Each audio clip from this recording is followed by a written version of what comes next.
Hello everyone, आज मैं आपके लिए एक्सप्लेन करूंगी इमॉर्टलिटी का एपिसोड नंबर 16। तो जैसा कि लास्ट एपिसोड में हमने देखा था कि माउंटेन एंड रिवर कॉन्टेस्ट में मोटू पतलू का मुकाबला ही और ही बाई के साथ हो गया, जिसमें मोटू पतलू ने डेमोनिक ब्लेड का यूज कर मुकाबला जीत लिया। साथ ही हमने देखा था कि शाओलिंग कल्टीवेशन करते वक्त अपने माइंड स्पेस में पहुँच गयी, जहाँ पर उसकी मुलाकात होंगी से हो जाती है। शाओलिंग समझ गयी थी कि फैंगहान इस बंदी को पसंद करता था, इसलिए वो फैंगहान को अपनी सिडक्शन पावर का यूज करके कंट्रोल में लाने की कोशिश करती है। हालांकि फैंगहान ने समय रहते उसे रोक लिया था।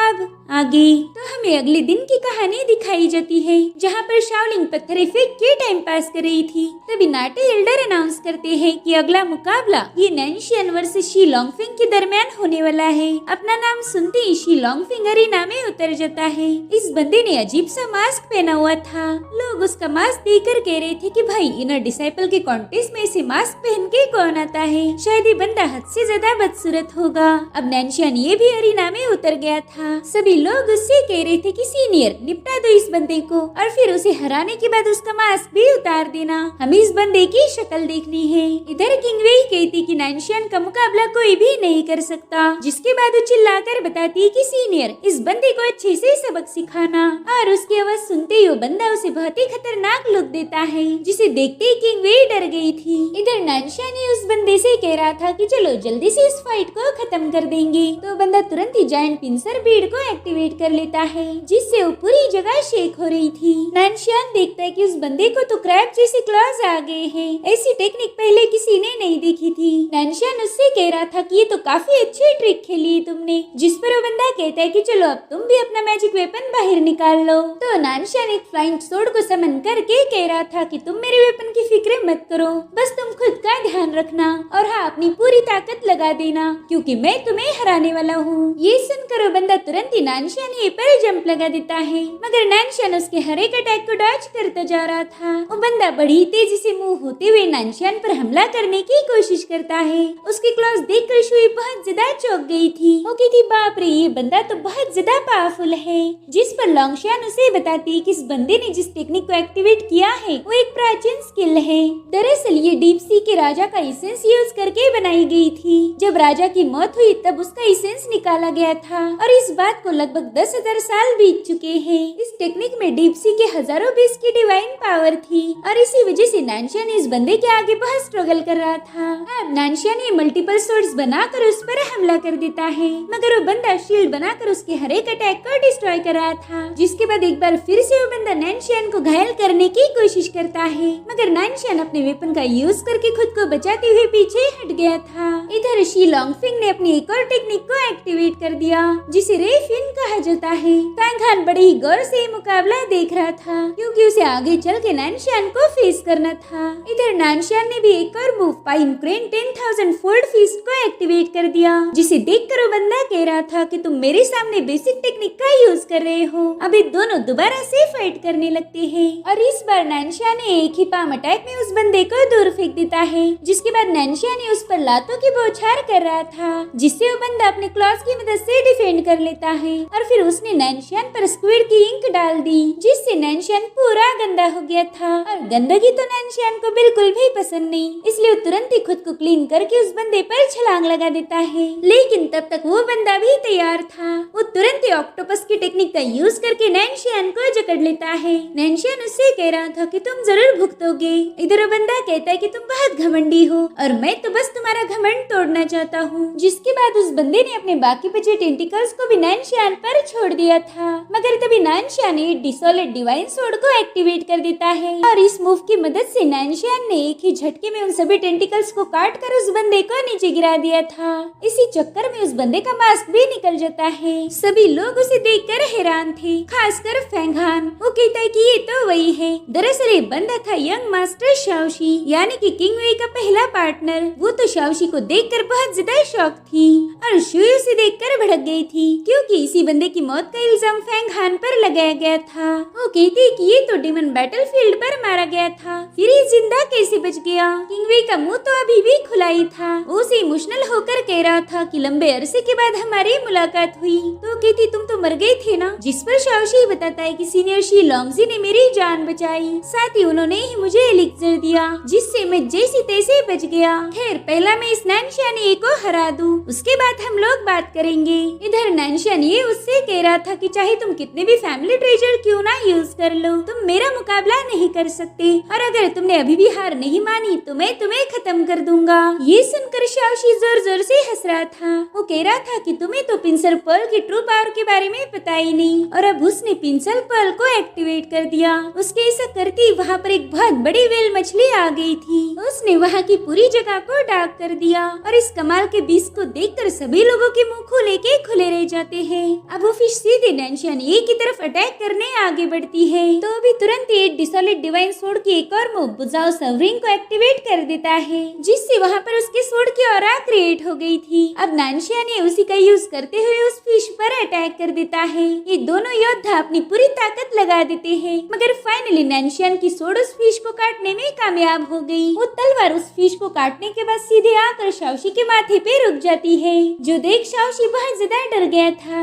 वही कॉन्टेस्ट था जिस वजह से नानशियान शाओशी को खत्म नहीं करता, मगर वो ही मुकाबला जीत गया था। इतने पावरफुल ट्रेजर का यूज करके भी शाओशी उसके सामने हार गया। ये देखकर किंगवे बहुत ज्यादा खुश हो गई। इधर नानशियान शाओशी को बताता है कि मेरे छोटे भाई, मैं तुम्हें सलाह देना चाहता हूँ कि तुमने ना अपने कल्टीवेशन पर फोकस करना चाहिए, और रही बात किंगवे की तो उसे मैं संभाल लूंगा, तुमने उस पे गिव अप कर देना चाहिए। ये सुनकर शाओशी बहुत ज्यादा भड़क गया था, जिसके बाद नानशियान ये किंगवे के पास पहुँच जाता है। किंगवे शाओशी को छोड़कर अपने नए महबूब के साथ वहाँ से चली गई, और उससे मिले धोखे की वजह से शाओशी पूरी तरह से टूट गया था। इधर शाओलिंग फेंगहान से कह रही थी कि किंगवे तो बहुत ज्यादा पत्थर दिल निकली, और ये दिखने में भी कुछ खास नहीं है, तो फिर ये इतनी पॉपुलर कैसे हो गई। तो फेंगहान उसे बताते हैं कि ये सब उसकी बड़ी बहन का कमाल है। उसकी बहन पावरफुल भी है और उसका नेचर भी बहुत अच्छा है, और उसी की वजह से किंगवे के ढेर सारे चाहने वाले हैं। शाओलिंग कह रही थी कि अच्छा तो ये वजह है, ये बंदी तो बस अपनी बहन के दम पर शो ऑफ करती है।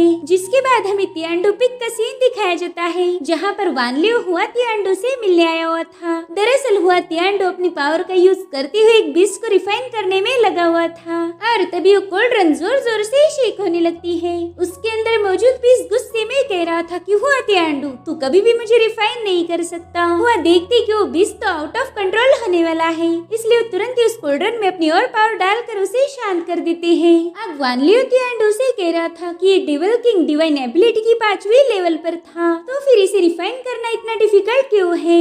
इस डेविल को रिफाइन करने के लिए आपको आपके डाउ आर्टिफैक्ट की जरूरत पड़ रही है, मगर फिर भी हम उसे रिफाइन नहीं कर पा रहे। जिस पर सीनियर हुआ कह रहे थे कि उसे खत्म करना आसान था, मगर उसकी स्पिरिट को रिफाइन करना बहुत ज्यादा मुश्किल है, और इसकी बस एक ही वजह है कि हमारे पास अर्थली ट्रेजर नहीं है। जिस पर वान लियो कह रहा था कि अर्थली ट्रेजर तो बस येलो स्प्रिंग वाटर में पाया जाता था, तो हुआ तियांडो कह रहे थे कि हाँ सही कहा, वो स्प्रिंग वाटर किसी भी स्पिरिट को डिसॉल्व कर सकती है।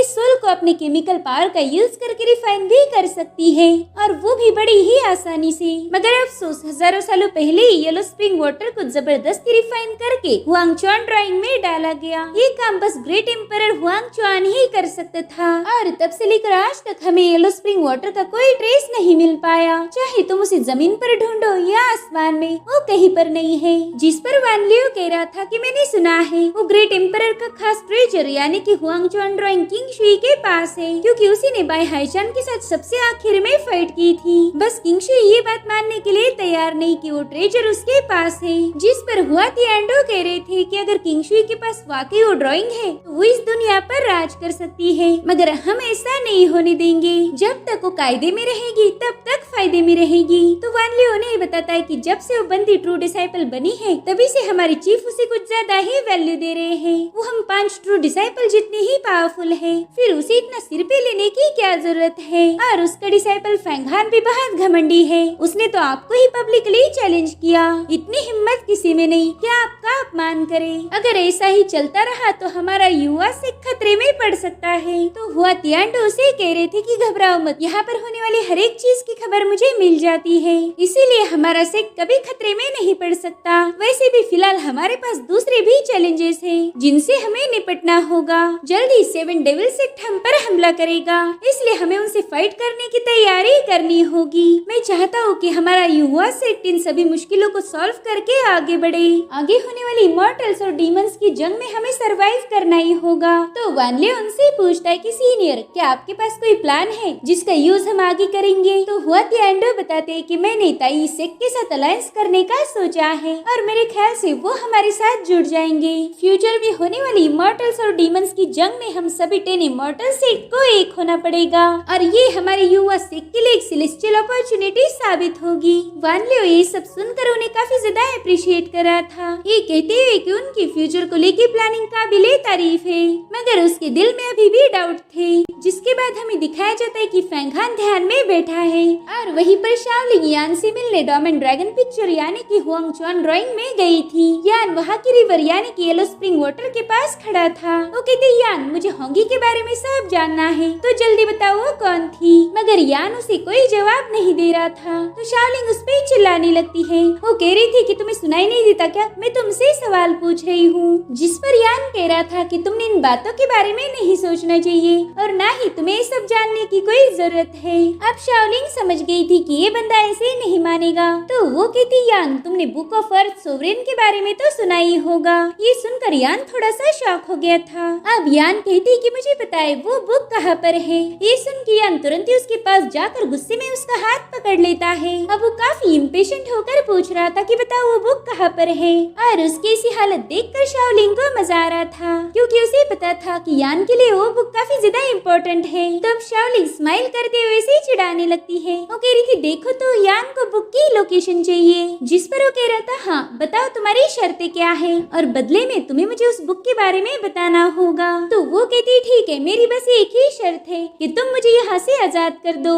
जिस पर वो कह रहा था कि ना ये तो कभी नहीं हो सकता और हाँ तुम भी आजादी के बारे में सोचना छोड़ दो, यही तुम्हारे लिए बेहतर होगा। ये सुनकर शाओलिंग तुरंत ही अपना हाथ छुड़वा लेती है। वो कह रही थी मान गई तुम्हें, तुम तो फैंगहान के वफादार हो। देखो यान, अगर तुम्हें अर्थ सोवरेन की बुक मिल जाए तो तुम खुद ही एक इमॉर्टल आर्टिफैक्ट बन सकते हो, मगर फिर भी तुम फैंगहान के साथ ही रहना चाहते हो। तुमने उस बंदे के लिए इतना अच्छा मौका गवा दिया, खैर अब तो तुम मुझे यहाँ से कभी जाने नहीं दोगे। जिस पर यान कह रहा था कि अगर तुम ये सोच के मेरे पास आई थी कि मैं तुम्हें आजाद कर दूंगा तो मैं तुम्हें बताऊं कि तुमने वो सब इमेजिन करके सिर्फ अपना वक्त जाया किया है। मेरी मानो तो ये फ्री होने के सपने देखना छोड़ दो। इसीलिए अब शाओलिंग अपनी शर्त बदल देती है। वो कह रही थी ठीक है, फिर मुझे होंगी के बारे में बताओ। अगर तुमने मुझे सब बता दिया तो मैं तुम्हें उस अर्थ सोवरेन बुक की लोकेशन बता दूंगी। बोलो क्या तुम्हें ये सौदा मंजूर है। जिस पर यान कह रहा था कि हमारे ग्रेट एम्परर हुआंगचुआन ने कई सालों तक उस बुक को ढूंढने की कोशिश की थी, मगर उन्हें वो कभी नहीं मिली। तुम तो बस एक ग्रेट असुरा हो, भला तुम्हारी जैसी मामूली डीमन को उस बुक के बारे में कहाँ से पता चल गया।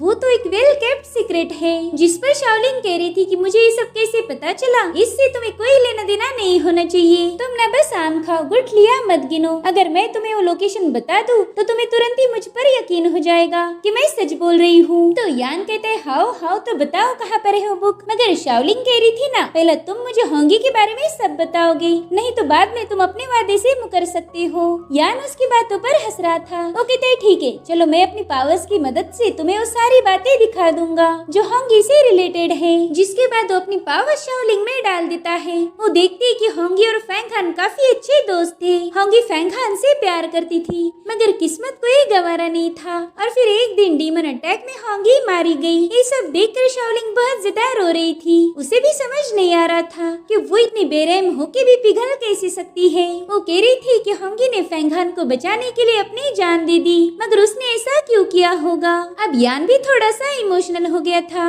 मगर वो तुरंत ही मुद्दे पर आ जाता है। वो कह रहा था कि अब तुम्हारा टर्न है, बताओ वो कहाँ पर है। तो शाओलिंग उसे बता देती है कि अर्थ सोवरेन वो हुआंगचुआन सेक्ट में है, जो कि सुशुई में लोकेटेड है। जिसके बाद वो मायूस होकर वहाँ से चली जाती है। अगली सुबह भी वो बस होंगी और फेंगहान के बारे में ही सोच रही थी कि तभी फेंगहान वहाँ पर आ जाता है। वो देखता है कि शाओलिंग चुपचाप से उसके कमरे के बाहर बैठी है, तो उससे पूछ रहा था कि तुम यहाँ पर क्या कर रही हो। जिस पर वो बताती है कि शानही डाइस पर जाने का वक्त हो चुका है, इसलिए मैं यहाँ आई थी। तो फेंगहान तुरंत ही ट्रायल लोकेशन की तरफ निकल पड़ता है। शाओलिंग भी उसे फॉलो कर रही थी। इधर फेंगहान को भी फील हो रहा था कि शाओलिंग नाराज है, मगर वो उससे कुछ नहीं पूछता। अभी लोग सीधा ट्रायल लोकेशन पर पहुँच गए थे, जहाँ पर शुई अपने सीनियर के साथ आई थी। वो फेंगहान को देख के एज यूजुअल खुश हो जाती है। वो फेंगहान को बता रही थी कि आज मेरा मुकाबला होगा, जिस पर वो हंसते हुए कह रहा था कि मेरी प्यारी शुई, तुम जरूर से अच्छा परफॉर्म करोगी। ये सुनकर शुई उसे बता रही थी कि मैं ना पहले से बहुत ज्यादा स्ट्रॉन्ग बन चुकी हूँ। अगर अरीना में मेरा तुमसे मुकाबला हो गया तो समझ लो मैं तुम्हारी छुट्टी कर दूंगी। उसकी बातों से फेंगहान को काफी ज्यादा हंसी आ रही थी। वो कहते हाँ ये सब तो हम बाद में देख लेंगे। और इसी के साथ ये एपिसोड यहीं पर एंड हो जाता है। Thank you so much for watching. Bye bye, take care.